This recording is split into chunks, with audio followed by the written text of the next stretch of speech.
बिहार से ही बिहार में जन्म हुआ और बाहर भी शूट किया, लंदन, ग्रीस, मुंबई रहती हूँ, बैंगलोर रहती हूँ।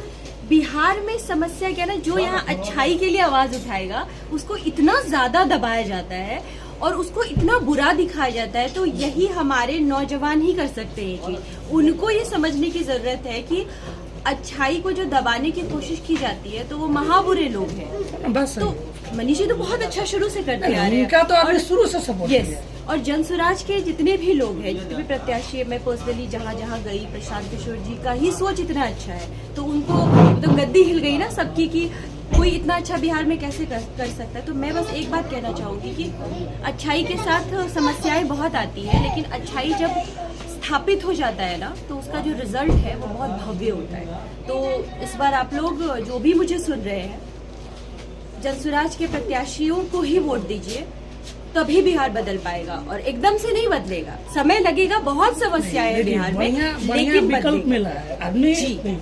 आज तक यहाँ पे क्या था, राजद भाजपा, राजद भाजपा, एक बात बताइए ये ना, लोग का चल रहा है, लेकिन तीसरा विकल्प बयान नहीं, मैं कह रही हूँ कि उलझाया जो जा रहा है, हम लोग जो शिक्षित नौजवान है, मैं तो वैज्ञानिक रह चुकी लड़की। एक बात बताइए ना कि आप जनता को धर्म के क्षेत्र पे बांटोगे या ये सब करोगे कि राजद भाजपा करोगे? धर्म कर बांट रहा तो का 65 साल पहले धर्म नहीं था। वही कह रही हूँ मैं, 15 साल से क्या हो आप गया? ऐसा धर्म डेवलप करते ना कि हिंदू मुस्लिम आपस में खूब सारा प्यार करते, झगड़ा क्यों करा रहे हो?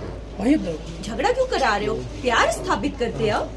और दूसरी चीज ये कि शिक्षा के बारे में जो आप बोलते हो कि पढ़ाई लिखाई, तो हमेशा ना बाहर भेज रही है, पलायन की समस्या जो कह रहे हैं, तो वो हमेशा बात होती है बिहार से बाहर जाने की। ये मुझे ना समझ ही नहीं आया कि बिहार में ऐसा क्या है जो नहीं है, जो बिहार में रह के नहीं कर सकते हैं। सब कुछ है। जो शूटिंग की बात करते हैं, चूंकि मैं एक कलाकार हूँ तो शूट की बात करती हूँ, जो चीजें हमें बाहर अवेलेबल होती है वो सब कुछ है बिहार में, लेकिन करने नहीं दिया जाता है क्योंकि पता है कि बिहार के लोग इतने ज्यादा मास्टरमाइंड हैं, इतने ज्यादा तेज हैं कि अगर हम वो शिक्षा और छूट दे दे तो ये कुछ अलग ही कर देंगे। देखो ना, सामने एग्जाम्पल है, करने की कोशिश करने के बाद इनको याद होगा कि नहीं, पहचान रहे कि नहीं, हम लोग एक साथ पढ़े विद्या मंदिर 2008 में हम पास हुए। वो सब समझने की जरूरत है। आप लोग जो भी मुझे सुन रहे हो, प्लीज, बहुत ज्यादा हम लोगों को उलझाया जा चुका है। आई होप कि अभी सोशल मीडिया के अवेयरनेस के जरिए बहुत लोग ये समझ चुके हैं और मुझे नहीं लगता कि एक अशिक्षित नेता एक प्रदेश को चला सकता है। तो वो जो भी है, बहुत डिस्टर्बिंग हो जाता है ये सुन के कि 7th फेल और 8th फेल और 9th फेल व्हाटएवर हमारे बिहार को चला पाएंगे। तो आई एम रियली सॉरी।